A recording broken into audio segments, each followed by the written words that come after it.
ভিডিওর শুরুতেই তোমাকে একটা কথা বলি, তোমার হাতে যদি পর্যাপ্ত পরিমাণ সময় থাকে তাহলে এই ভিডিওটাকে পুরোটা দেখো।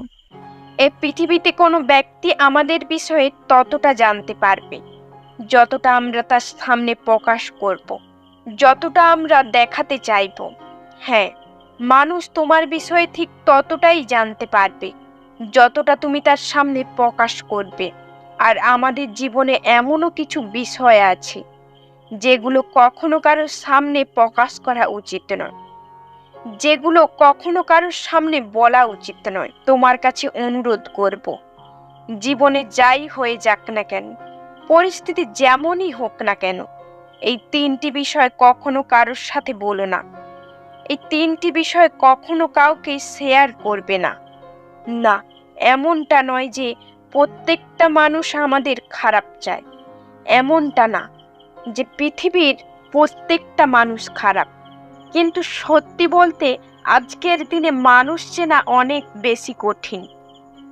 মানুষ চেনা, কাছের মানুষ, আপন মানুষ চেনা অনেক বেশি কঠিন। তাই নিজের জীবনের সমস্যাগুলো কখনো কাউকে শেয়ার করো না।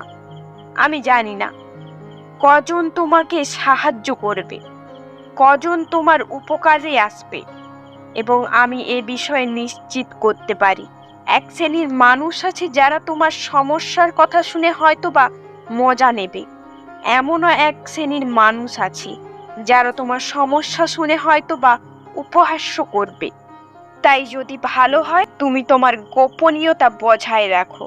যদি কিছু বিষয় অন্যদের শেয়ার করো, তুমি তোমার উদ্দেশ্যের কথা বলবে, তুমি তোমার ফিউচার পরিকল্পনার কথা বলবে।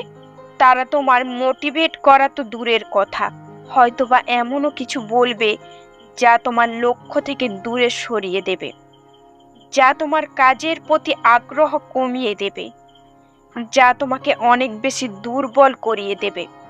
না, এ বিষয়ে তো কোনো সন্দেহ নেই, এ পৃথিবীর প্রত্যেকটা মানুষ আমাদের শুভাকাঙ্ক্ষী নয়। এমন খুব কম সংখ্যক মানুষ আছে যারা চায় আমরা এগিয়ে যাই, আমরা জীবনে বড় কিছু করি, ভালো কিছু করি। তবে বেশিরভাগ মানুষই চায় না যে আমাদের ভবিষ্যৎ আর সুন্দর হোক। দেখবে, আমি একটা কথা প্রায়ই বলি, এ পৃথিবীতে হাত ধরে ঠেলার অভাব থাকুক বা না থাকুক, পা ধরে টানার মানুষের অভাব নেই। আর সময়ের সাথে সাথে তুমি এটা বুঝে যাবে, তুমি এটা অনুভব করবে। কিছু মানুষ তো আছে, তাই নিজের ভবিষ্যৎ পরিকল্পনা কখনো কাউকে বলতে যেও না। এবং সর্বশেষে নিজের করা অপরাধ, হ্যাঁ দেখো, এটা এমন একটা বিষয়, এমন একটা জিনিস যেটা মানুষকে বলে বেড়ানো উচিত নয়, বরং এটার জন্য তোমার আফসোস হওয়া উচিত, উপরওয়ালার কাছে ক্ষমা প্রার্থনা করা উচিত। তুমি যদি তোমার অপরাধকে গোপন রাখতে পারো, সেটা তোমার জন্য ভালো। তাই বলে এমন নয় তুমি বারবার অপরাধ করবে, অপরাধের সাথে যুক্ত হবে। উপরওয়ালার কাছ থেকে ক্ষমা চেয়ে সে রাস্তা থেকে বের হয়ে আসা উচিত। আর কখন বুঝবে যে তুমি ফিরে আসতে পেরেছো? যখন সেই অপরাধ দ্বিতীয়বার আর করবে না। না, এটা ঠিক, মানুষ অপরাধ করবে, এটা স্বাভাবিক। কিন্তু কোনো মানুষ যদি একই জিনিস, একই অপরাধ বারবার করে, তাহলে সেটা অস্বাভাবিক। তাই তোমার কাছে অনুরোধ করব, যেটা থেকে ফিরে এসেছো, ফিরে আসার চেষ্টা করছো, একই অপরাধ বারবার করো না। আর একই অপরাধের কাহিনী কাউকে শেয়ার করো না।